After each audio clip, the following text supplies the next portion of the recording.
Dans cette quatrième vidéo, je commente les corrections des exercices A6 et A7.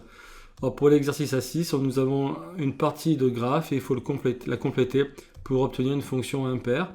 Pour qu'il y ait une fonction impaire, il faut qu'à chaque fois que j'ai un point, par exemple ici d'abscisse moins 3 et d'ordonnée moins 1, il faut que quand je prends l'opposé de l'abscisse, c'est-à-dire 3, eh bien il y ait un point dans le y et l'opposé de moins 1, c'est-à-dire 1. Pour des x opposés, je dois avoir des y opposés et le point doit exister. Donc je rajoute ce point-là.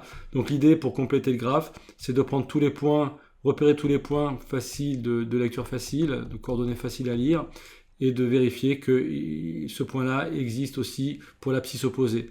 Pour l'abscisse moins 4, j'ai un y égale moins 3, donc pour 4, je devrais avoir un point en 3. Vous voyez, une fois que j'ai tracé ces deux points, j'ai plus qu'à relier. Alors ensuite ici, en 1, j'ai un y qui vaut 2, donc en moins 1, je dois avoir un y qui vaut moins 2.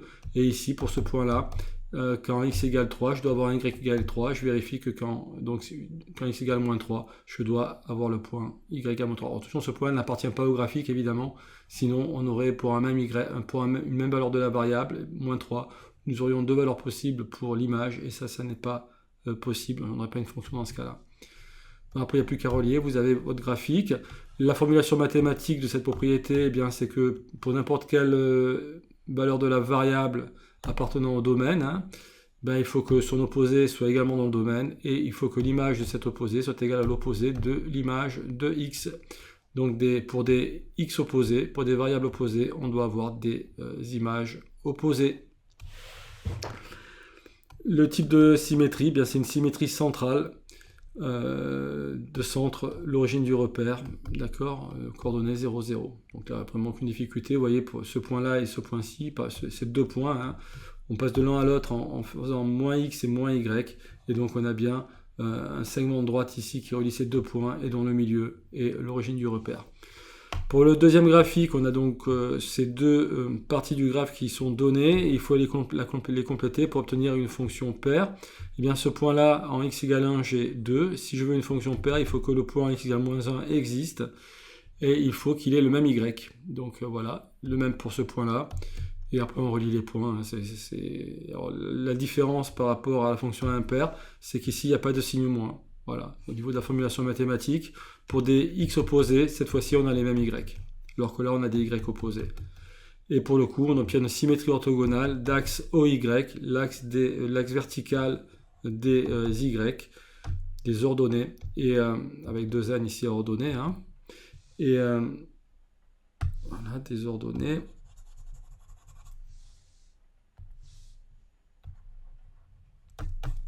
Et l'équation de cet axe, d'ailleurs, c'est x égale 0. Ça, c'est l'équation de l'axe de symétrie pour la fonction paire. Effectivement, tous les points qui sont sur l'axe des y ont une abscisse égale à 0. Ensuite, on donne une fonction dont on connaît l'expression. Cette fois, on n'a pas le graphique. Et on va vérifier que cette fonction est impaire. Alors déjà, on regarde au niveau du domaine de définition, aucun souci. On sait calculer le y, l'image de x, pour n'importe quelle valeur de x. Donc le domaine est grand R, qui est bien symétrique par rapport à x égale 0.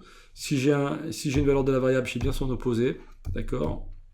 Ça, c'est la première vérification qui est présente dans la formulation mathématique. Et ensuite, on va calculer f de moins x.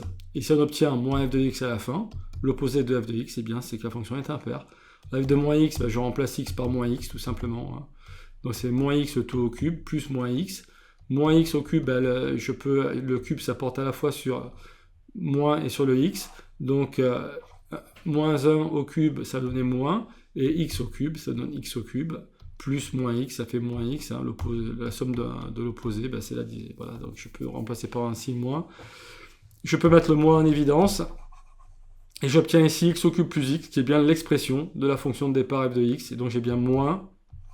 Et ce truc-là, c'est f de x. Donc la fonction est bien impaire. Même type de démonstration, mais cette fois-ci pour une fonction paire. Vous avez remarqué ici que les exposants sont impairs. Évidemment, si on prend des exposants pairs, pour x ou moins x, on aura la même valeur à chaque fois pour chaque terme. Et on va avoir sans grosse difficulté que f de moins x sera égal à f de x cette fois-ci. Il n'y a aucune difficulté par rapport à... C'est le même principe, sauf que là, on va obtenir que la fonction est paire. avec des exposants qui sont pairs d'ailleurs. Et la fonction est impaire quand les exposants sont impairs, vous voyez, donc tout va bien. On passe à l'exercice A7. Alors là, voilà, c'est un exercice où on vous donne les formulations mathématiques. Il faut être capable de, à partir de la formulation mathématique, d'en déduire la propriété du graphe de la fonction. Sachant que vous aurez certainement au bilan un exercice qui va ressembler à ça. En tout cas, vous aurez des expressions déjà écrites, je vous les ai déjà dit en classe. Ces expressions ne sont pas forcément faciles à retenir par cœur, mais dans le bilan, vous aurez une question où ces expressions sont utilisées, sont écrites, donc n'hésitez pas à tourner les pages pour vous aider quand vous devez remplir, comme dans les premiers exercices du dossier de révision, quand vous devez remplir avec des formulations mathématiques, n'hésitez pas à vous aider et à aller voir les formulations. Elles apparaissent peut-être dans d'autres questions de votre bilan.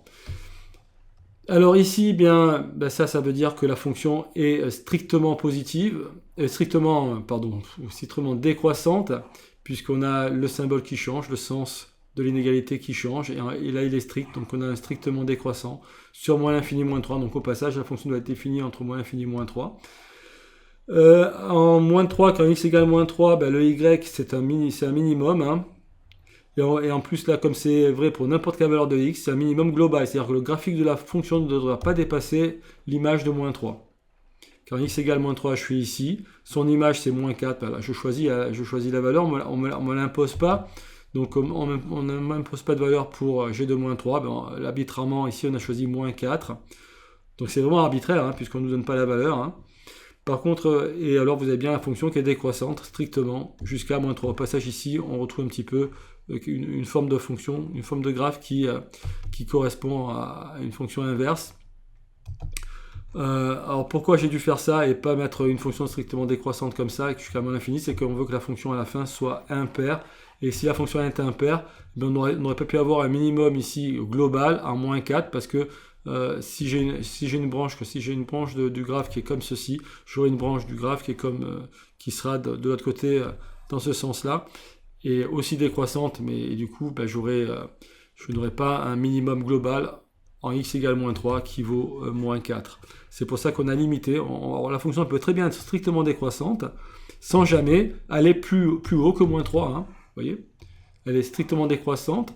Donc si je vais dans l'autre sens, les y augmentent, mais ne dépassent jamais moins 3. Vous voyez, et dans ce sens-là, les y diminuent.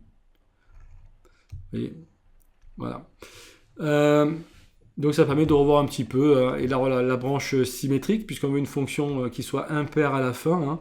Donc ici, en moins 3 j'ai 4, donc en 3 j'ai 4, et puis voilà, en fait c'est la fonction 1 sur x quelque part ici et ici, une branche de la fonction 1 sur x. Je rappelle que la fonction 1 sur x est impaire, donc ça se passe très bien à ce niveau-là après. Par exemple, là, vous voyez, en 7, je suis proche de 3, et en moins 7, je suis proche de 3 également. Je suis de plus en plus proche. Voilà. Donc ça c'est réglé. Et alors, on nous dit également que en x égale moins 2, on a un maximum, cette fois. L'image est un maximum autour de moins 2, vous voyez. Donc, autour de moins 2, il faut qu'il n'y ait pas des y qui dépassent. C'est le cas. Autour de moins 2, j'ai pas de... le y de moins 2 vaut 1, et j'ai pas de y qui sont plus grands que 1. Donc j'aurais pu continuer, descendre un petit peu ici si vous voulez. J'aurais pu compléter le graphe, ça aurait posé aucune difficulté. Mais ce qu'il fallait, c'est d'avoir un maximum à cet endroit-là. Et c'est bien respecté. C'est un maximum local, puisqu'il y a des valeurs de x pour lesquelles 1 est dépassé. Le 1, c'est un maximum local. Et il est atteint, par exemple, en x égale... Quand on parle de maximum local, c'est forcément... On doit également préciser, évidemment, pour quelle valeur de x il est atteint. Sinon, le terme local... fait que c'est localisé, autour de moins 2. Autour de moins 2, j'ai bien un maximum. 1 est bien un maximum. Voilà.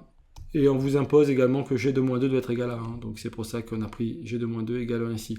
Quand vous avez un exercice comme ça, regardez les points que l'on vous impose et mettez-les sur le graphique directement. Mettez-les tout de suite sur le graphique. Comme ça, vous êtes sûr de respecter les conditions simples. Commencez par... indiquer les conditions faciles, les points qui doivent être présents, et puis ensuite vous complétez. Là évidemment on aurait eu le choix, on aurait pu faire quelque chose de complètement différent, mais dans tous les cas on n'aurait pas pu dépasser 4 parce qu'on veut que moins 4 soit un minimum global, et si je dépasse 4 de ce côté-là, eh bien je dépasserai moins 4 de l'autre côté, puisque la fonction doit être impaire, et dans ce cas-là, donc dépasserai vers le bas, et dans ce cas-là, j'aurais pas eu un minimum global qui vaut moins 4. Moins 4, là encore, c'est moi qui l'ai choisi, puisqu'on ne m'a pas imposé, j'ai de moins 3. Voilà. Alors je me suis amusé, ça c'est en vert, mais c'est vraiment en plus, je me suis amusé à donner une expression possible, hein. C'est tout à fait arbitraire, hein. On peut mettre n'importe quelle fonction ici. Donc je me suis amusé à mettre une expression arbitraire qui correspond à cette partie de graphe. Et alors, ceci fonctionne très bien. Quand x égale 1, par exemple, x égale 1, j'ai 3 plus 1 qui vaudra 4. Et cette fonction-là, je vous le rappelle, c'est la fonction 1 sur x, mais qui a été décalée de 2 vers la droite et 3 vers le haut.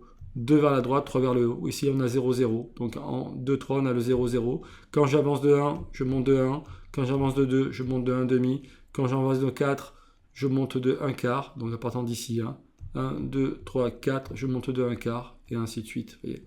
Et alors là, la même fonction, 1 sur x, puisque c'est du 1 sur x, mais cette fois-ci, pour avoir cette partie-là, il faut que je la décale de 3 vers le bas cette fois. Là, je vais décaler de 3 vers le haut, je décale de 3 vers le bas. Et il faut que je me décale de 2 vers la gauche. Je fasse une translation de 2 vers la gauche, donc il faut que j'ajoute 2 à la variable. Et ça me donne la partie du graphe ici, qui va bien. Vous voyez, je suis parti de la fonction 1 sur x, je la décale de 3 vers le haut et de 2 vers la droite. J'obtiens cette partie-là. La même fonction 1 sur x, je la décale de 3 vers la gauche et de 2 vers le bas. 3 vers la gauche. Non, 3 vers le bas, pardon, excusez-moi. 3 vers le bas et 2 vers la gauche. 2 vers la gauche, 3 vers le bas. Et j'obtiens la fonction 1 sur x.